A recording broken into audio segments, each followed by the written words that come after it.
ప్రస్తుతం mega fans ఆనందానికి హద్దులు లేవు. ఆంధ్రప్రదేశ్ అసెంబ్లీ ఎన్నికల్లో పవన్ కళ్యాణ్ విజయఢంకా మోగించడం, దీంతో పాటు కూటమిని సునాయాసంగా అధికారంలోకి జనసేన తీసుకురావడంతో ఫ్యాన్స్ ఉప్పొంగిపోతున్నారు. ఇక పిఠాపురం నుండి భారీ మెజారిటీతో గెలిచిన జనసేనాని ఎప్పుడెప్పుడు అసెంబ్లీలో చూస్తామా అని ఆతృతగా ఎదురుచూస్తున్నారు. అయితే మెగా ఫ్యాన్స్ సంబరాలను, ఆనందాన్ని రెట్టింపు చేసే ఓ న్యూస్ సోషల్ మీడియాలో వైరల్ అవుతోంది.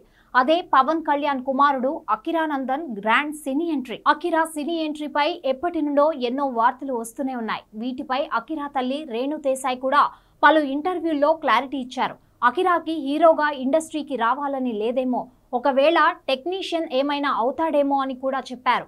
కానీ ఏది కావాలన్నా తన ఇష్టమంటూ రేణు దేశాయ్ అన్నారు. అయితే తాజాగా అకిరా గ్రాండ్ ఎంట్రీ అంతా సిద్ధమవుతుందంటూ ఓ న్యూస్ చక్కర్లు కొడుతోంది. దీని ప్రకారం అకిరా కోసం ఓ pan India love action story ready చేస్తున్నారట. ఓ ప్రముఖ బ్యానర్ ఈ ప్రాజెక్ట్ ను నిర్మించబోతుందట. అయితే ఇవన్నీ పూర్తి కావడానికి మరో ఏడాది పడుతుందంటూ చెబుతున్నారు. మెగా ఫ్యాన్స్ కి మాత్రం ఈ వార్త మంచి జోష్ ఇస్తోంది. అందులోనూ ఏపీ ఎన్నికల ఫలితాలు వచ్చినప్పటి నుండి పవన్ ఎక్కడికెళ్లినా వెంట అకిరా కనిపిస్తూనే ఉన్నాడు.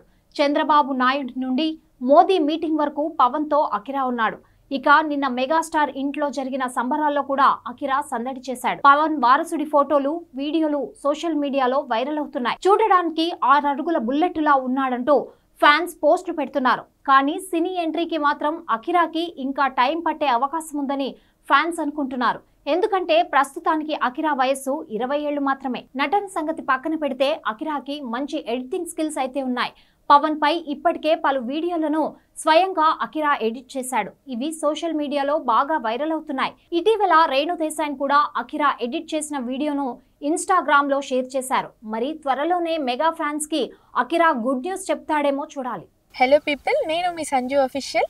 సో మనం వచ్చేసి ఎస్ఆర్ న్యూస్ని సబ్స్క్రైబ్ చేసుకుందాం, లైక్ చేసుకుందాం, మరికొన్ని అప్డేట్స్ కోసం వెయిట్ చేస్తూ ఉందాం.